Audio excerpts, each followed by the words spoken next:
Greetings, how are you guys? I hope you guys are good. I'm good, guys. Hope you Africans are doing well. Okay, welcome to my channel. My name is Debos Kosana, and on this video I want us to talk about the sexual harassment, right? The sexual harassment that actually happens in the workplace, right? Let's deal about that matter. It's a sensitive matter, and it's a matter that has been brought into public attention, right? Following the tribunal that is currently taking place in Johannesburg. It's a tribunal that is investigating, right, the claims of sexual harassment against the Eastern Cape Judge President, right, Mr. Selby Mbenenge, right. Mr. Selby Mbenenge is accused of sexual harassment and is being accused by the Secretary of the Court, right, Miss Andiswa Mengo, right, Miss Andiswa Mengo. So I've been following the case. And even now, there's cross-examination that is happening, whereby the representative of the legal representative of Mr. Selby Mbenenge, the team that is led by Advocate Moses Kakane, Senior Counsel, someone that I admire a lot, right, is currently cross-examining Miss Mengo, okay, because Miss Mengo she's the complainant. So. But I'm not going to be talking too much about the merits of the case and the demerits, right?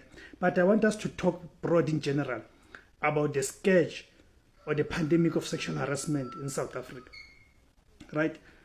And vis-a-vis an emerging trend in South Africa whereby sexual harassment, rape, or other forms of gender-based violence are being weaponized, right? Are being weaponized by sinister forces, right? Sinister forces are weaponizing it against men, right? Because we cannot hide, right? We cannot hide or run away from the fact that currently we are seeing or witnessing an emerging trend, right, of women using sexual harassment and other forms of gender-based violence, right, weaponizing them to destroy men.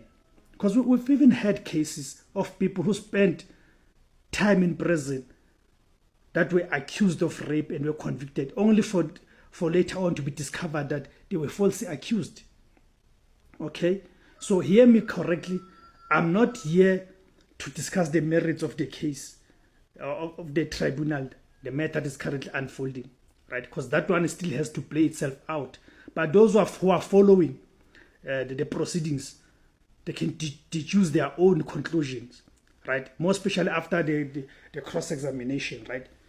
Where there's omissions of some of the matters and all of that. But I'm not here to discuss that. But I'm here to discuss that, are we as a country ever going to be able to defeat this scourge, right?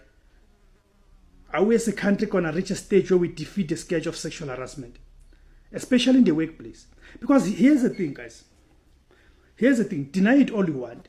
We are having a problem of men, right? Powerful men, right? Meaning these are men who are in possession of power, who are using their positions, right? Their position of authority to coerce women into sleeping with them, right? And these are the sexual perpetrators who understand and know the plight of women out there, women who are desperate for jobs, right? It's not unusual in South Africa to hear about people who've got authority to hire people in the workplace, and then they demand sexual favors for them to employ those women, right? It is nothing new.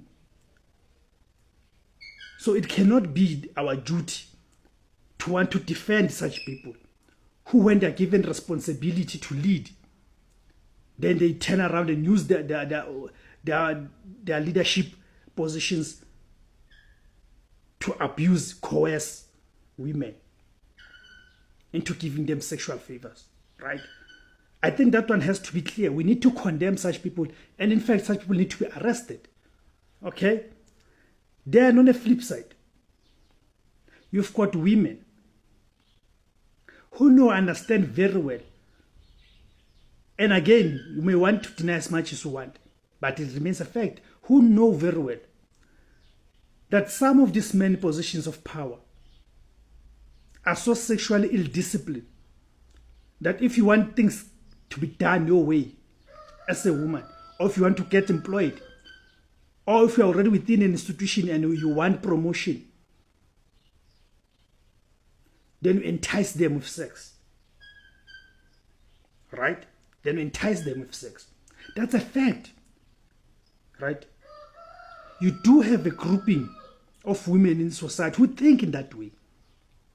And who know that indeed it has worked for some. Right? That whether in terms of the merits you meet the requirements of you getting employed in that particular position or to be promoted, whether you meet the requirements in terms of the merits or not. But the sexual favors that you are able to dish out can open the doors for you. We do have that kind of people in society. And some of them will do that, succeed. Some of them will do that and not get what they want. And what do they do in return, some of them?